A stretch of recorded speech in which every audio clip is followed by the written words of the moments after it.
Hello दोस्तों, एक बार फिर से आप सभी का स्वागत है मेरे यूट्यूब चैनल वर्चुअल एक्सप्लोरर पर।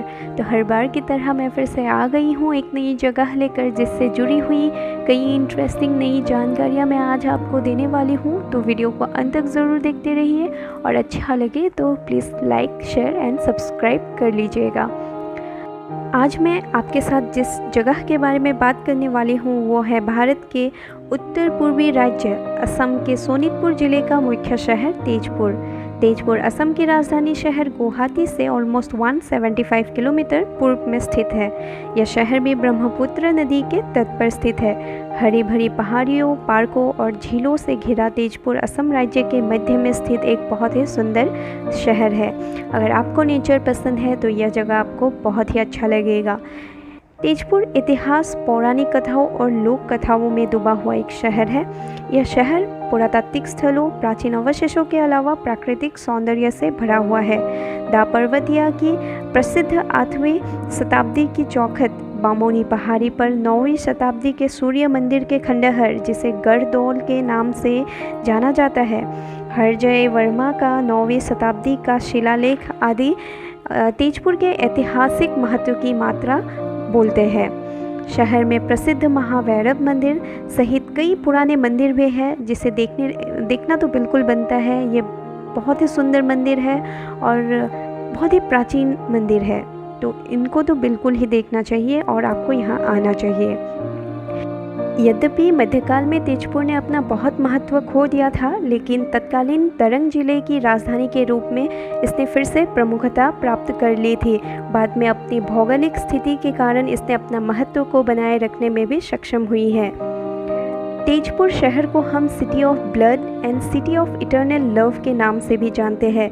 इसके पीछे की जो कहानी है वो काफ़ी इंटरेस्टिंग है। तेजपुर जो शब्द है वो संस्कृत के 2 शब्दों को मिलाकर बनाया गया है। तेजा यानी कि खून और पुर यानी कि शहर, यानी कि खून का शहर।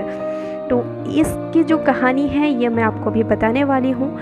पौराणिक कथाओं के अनुसार जो उस समय के राजा थे, वहाँ के राजा थे, उनका नाम था वान, जो असुरों के राजा थे, वानासुर।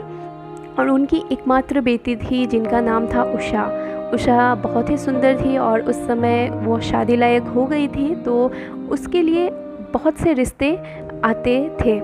तो वान को वो बिल्कुल पसंद नहीं था कि कोई उनकी बेटी को देखे या मिले। तो उसने क्या किया था, उषा को अग्निगढ़ नाम की एक जगह पर, जो कि ब्रह्मपुत्र के तट पर स्थित है, वहाँ पर उसे आइसोलेट कर दिया था। और जो वो गढ़ था यानी कि फोर्ट था, उसके चारों ओर आग जलते रहता था। तो एक बार क्या होता है, उषा सपने में एक युवक को देखती है, जिसको सपने में देखती ही उससे प्यार हो जाता है। और जब यह सपने के बारे में वो अपनी सखी चित्रलेखा से बात करती है, तो चित्रलेखा अपने कला से उस वर्णना को सुनते हुए उसका चित्र बना देती है, जिससे उनका परिचय मिल जाता है और पता चलता है कि वो श्री कृष्ण के पोते थे, जिनका नाम था अनिरुद्ध। अनिरुद्ध को देखते ही उषा उसके प्यार में पड़ गई थी। और जब चित्रलेखा को इस बात का पता लगा, तो चित्रलेखा ने अपने रहस्यमय शक्तियों से उसे अपने महल से उठाकर यहाँ लेकर आ गए थे। और जब अनिरुद्ध अपने आँखों को खोलते हैं, नींद से जागते हैं, तो उषा को देखते हैं और देखते ही उससे प्यार हो जाता है। तो वो दोनों शादी कर लेते हैं। और जब इस बात की भनक राजा बान को लगती है, तो वो क्रोधित हो जाते हैं और अनिरुद्ध को अपने कैदी बना लेता है। और जब ये खबर भगवान श्री कृष्ण तक पहुंचती है, वो क्रोधित हो जाते हैं और अनिरुद्ध के उद्धार के लिए अपने सहयोगियों के साथ यहाँ पहुंच जाते हैं। राजा वान जो थे वो शिव के बहुत बड़े भक्त थे और उन्हें एक वरदान भी प्राप्त हुआ था कि जब भी उनके शहर, उनके परिवार या उन पर मुसीबत आएगी, तो भगवान शिव उनका रक्षा करेंगे। तो जब कृष्ण को युद्ध के लिए आते हुए देखा, तो शिव जी ने वान के ओर से कृष्ण के साथ युद्ध किया। हरि और हर के इस युद्ध को हरिहर का युद्ध भी कहा जाता है। और जैसे कि दोनों पक्षों की बहुत से लोग इस युद्ध में जख्मी हो गए थे, मारे गए थे, चारों ओर खून की नदियाँ बह गई थी। और इसी के कारण इस जगह का नाम तेजपुर या फिर सिटी ऑफ ब्लड कहा गया है। अंत में ब्रह्मा को हस्तक्षेप करते हुए इस युद्ध को रोकना पड़ा था और बाद में फिर दोनों के रूठने मनाने के बाद फिर वान जो थे और कृष्ण थे, ये दोनों उषा और अनिरुद्ध के शादी के लिए मान जाता है। और इसीलिए इस सिटी को, इस शहर को सिटी ऑफ इटर्नल लव भी कहा जाता है। उषा और अनिरुद्ध की जो प्रेम कहानी है उससे प्रेरित यह नाम है।